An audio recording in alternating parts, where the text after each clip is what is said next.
দর্শক বন্ধু, আমি দশভুজামা ব্লগস আবার তোমাদের সামনে হাজির। আজকে আরও একটা গুরুত্বপূর্ণ তথ্য নিয়ে। ওং নমো ভগবতে বাসুদেবায় নমো। তোমাদের প্রত্যেকে সুখ শান্তি সমৃদ্ধি কামনা করে আমি আমার ব্লগটা শুরু করছি। আজকে বলবো, সামনেই তো কালও অনেকে সরস্বতী পুজো করছে 2রা ফেব্রুয়ারি, আবার 3রা ফেব্রুয়ারিও অনেকে সরস্বতী পুজো করছে।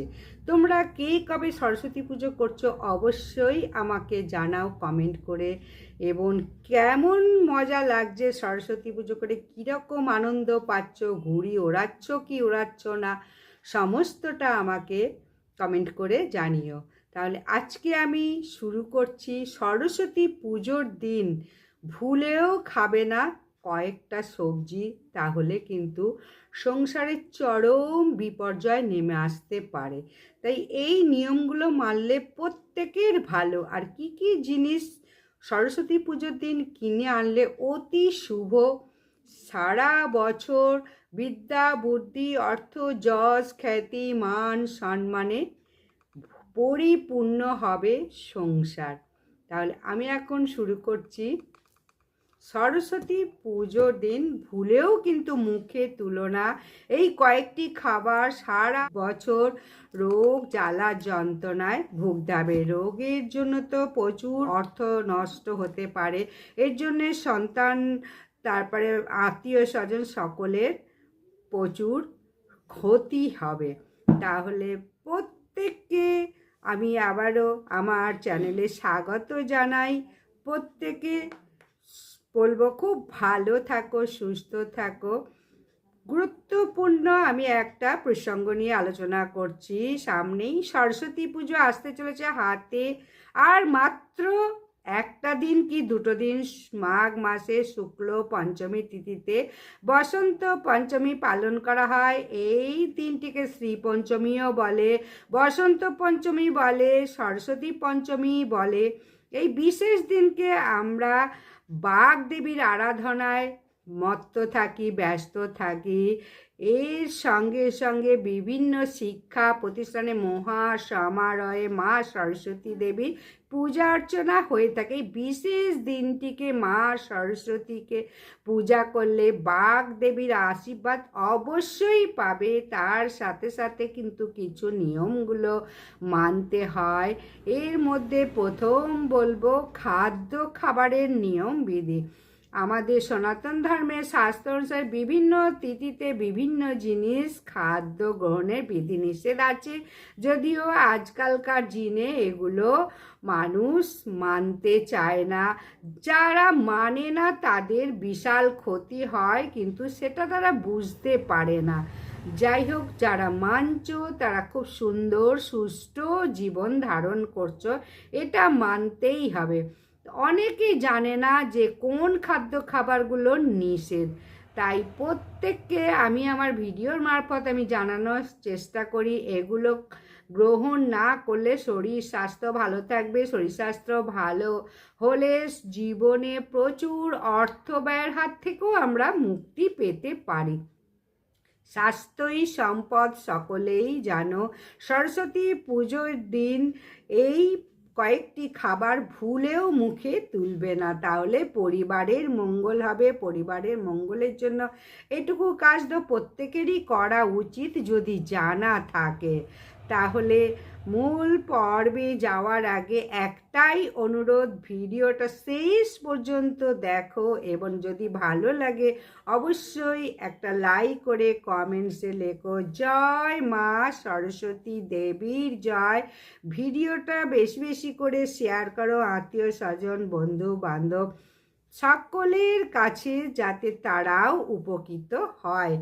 তাহলে এই বছর সরস্বতী পুজো পড়েছে বাংলার 20শে মার্চ 1431, ইংরাজি 3 ফেব্রুয়ারি 2025 সোমবার। পঞ্চমী পড়ছে রবিবার, আগে মানে রবিবার দিন 12:14 থেকে, এবং পঞ্চমী থাকবে সোমবার সরস্বতী পুজোর দিন, অর্থাৎ সকাল 9:59 পর্যন্ত।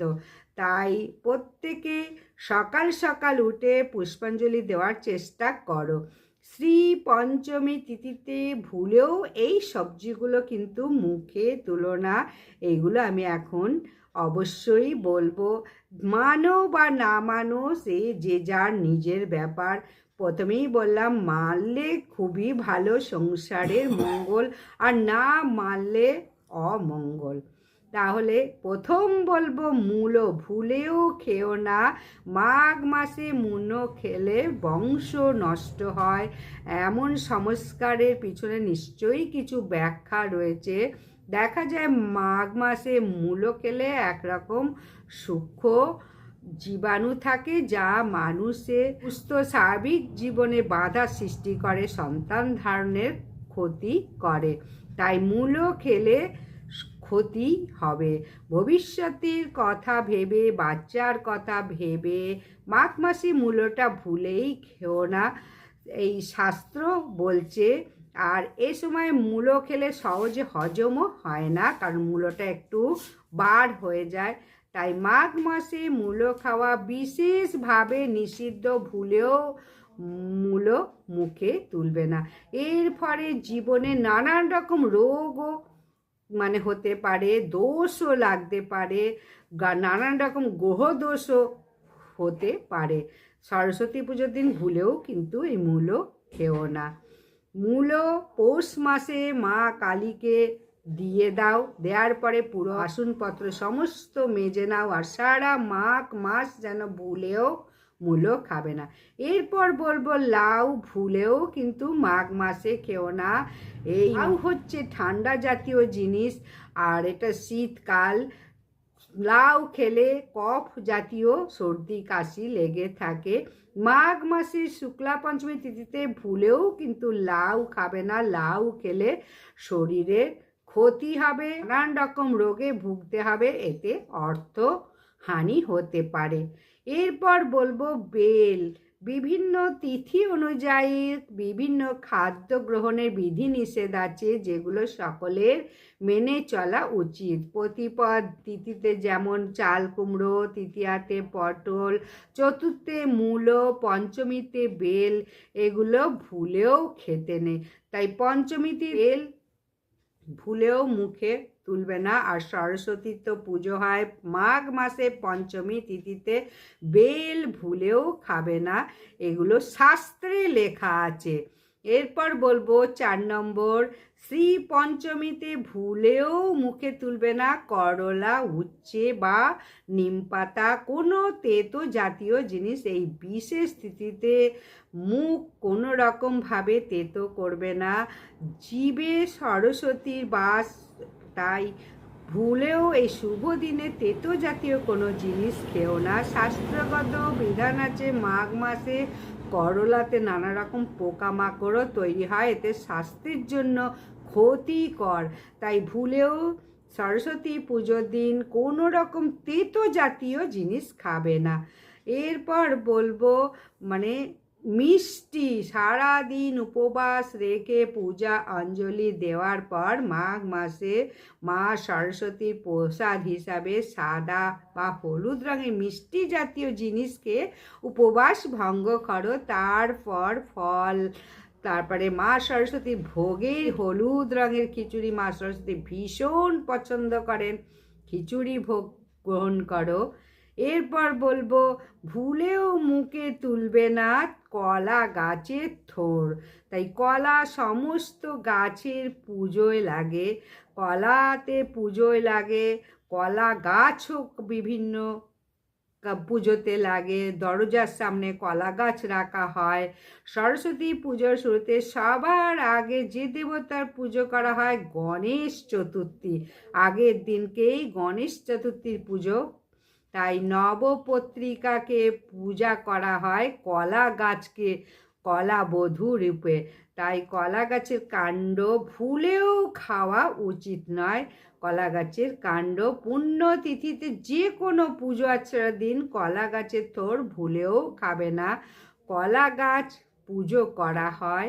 তাই কাণ্ড থোর সরস্বতী পুজোর দিন কিন্তু ভুলেও খাবে না, হিতে বিপরীত হতে পারে। কলা গাছ হচ্ছে আমাদের পূজ্য গাছ এবং লক্ষ্মী নারায়ণের বাস, তাই পুজোর দিনকে এই কলা গাছের থোর ভুলেও খাবে না। এইগুলো সমস্ত কিছু মাথায় রাখতে হবে। তাই সমস্ত আমি জানিয়ে দিচ্ছি, মানলে তোমাদেরই ভালো। নানান রকম গ্রহ দোষও লাগতে পারে, শরীর স্বাস্থ্য খারাপ হতে পারে, এতে কি হবে, অর্থহানি হতে পারে, জীবন দুর্বিষহ হয়ে যেতে পারে।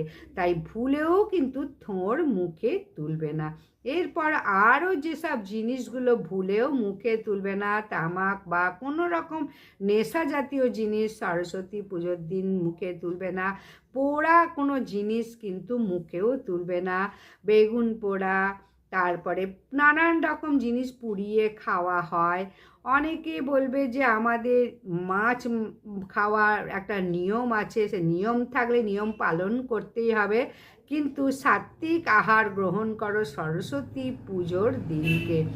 খুব সুন্দর করে ভোগ রান্না করে মা সরস্বতী দেবীকে অবশ্যই রান্না করে দাও, সাদা হলুদ মিষ্টি দাও, সেই ভোগ প্রসাদ হিসেবে গ্রহণ করে উপবাস ভঙ্গ করো। মা সরস্বতী কাছে পলাশ ফুল, নারকেল কুল নিবেদন করতে কিন্তু একদম ভুলবে না। বোঁদে অবশ্যই দেবে সরস্বতী পুজোর দিনকে নানান রকম রঙের বোঁদে। আর সরস্বতী পুজোর আগে কিন্তু ভুলেও কুল খাবে না, এর পৌরাণিক অনেক কাহিনী আছে। যাই হোক, সরস্বতী পুজোর আগে কুল ভুলেও খাবে না। এটা অনেক সময় কি হয়, এই কুল আগে খেলে কোষ্ঠকুল কষা হয়, এটাতে কফ বৃদ্ধি হয়, সর্দি কাশি বৃদ্ধি হয়, কাশি বৃদ্ধি হয়। তাই অবশ্যই শ্রী পঞ্চমী তিথিতে মা সরস্বতী প্রিয় ফল নারকেলি কুল ভোগ দিয়ে তারপরে গ্রহণ করো। পুজোর আগে কিন্তু ভুলেও কুল খেও না। শিক্ষার্থীরা তো মোটেই খাবে না, কারণ সামনেই পরীক্ষা, পড়াশোনা আছে। শরীর খারাপ হলে পড়া বা পরীক্ষা দিতে পারবে না, পড়াশোনা করতে পারবে না। তাই এই দিনকে কখনো ভুলেও পুজোর আগে, সরস্বতী পুজোর আগে কুল খাবে না। আর সরস্বতী পুজোর দিন কোনো গুরুজন ব্যক্তি বা কাউকে আঘাত দিয়ে কথা বলবে না। কথার মধ্যে সুমধুর মিষ্টি যেন বাক্য হয়। সকলের সঙ্গে একটা সৌহার্দ্য সম্পর্ক বজায় রাখতে হয় প্রত্যেকে। তাহলে নিকটে বাস, ঠাকুরের নিকটে বাস, একেই বলা হয় উপবাস। তাই উপবাসের দিন খুব সুন্দর করে দিনটাকে কাটাও। মা সরস্বতী দেবীকে সুন্দর করে হলুদ ফুল মালা দিয়ে সাজাও। অবশ্যই মা সরস্বতী বিদ্যার দেবী, প্রত্যেককে বিদ্যা বুদ্ধি ধন দৌলত সমস্ত কিছু দেবে। আর এই সরস্বতী পুজোর দিন প্রত্যেকের জিভাতে বাস করে মা সরস্বতী বাক দেবী। ওই মুখে যা চাইবে সেই দিনকে তাই কিন্তু সরস্বতী দেবী দিয়ে দেয়, যদি শ্রদ্ধা ভক্তি ভালোবাসার সঙ্গে যদি অবশ্যই মা সরস্বতী দেবীকে প্রার্থনা করতে পারো, তাহলে অবশ্যই মনের ইচ্ছা পূরণ করবে। আজকের মতো বিদায়। ততক্ষণ প্রত্যেকে ভালো থাকো, সুস্থ থাকো এবং ভিডিওটা লাইক সাবস্ক্রাইব শেয়ার করে দাও। প্রত্যেকে উপকৃত হোক। নমস্তে।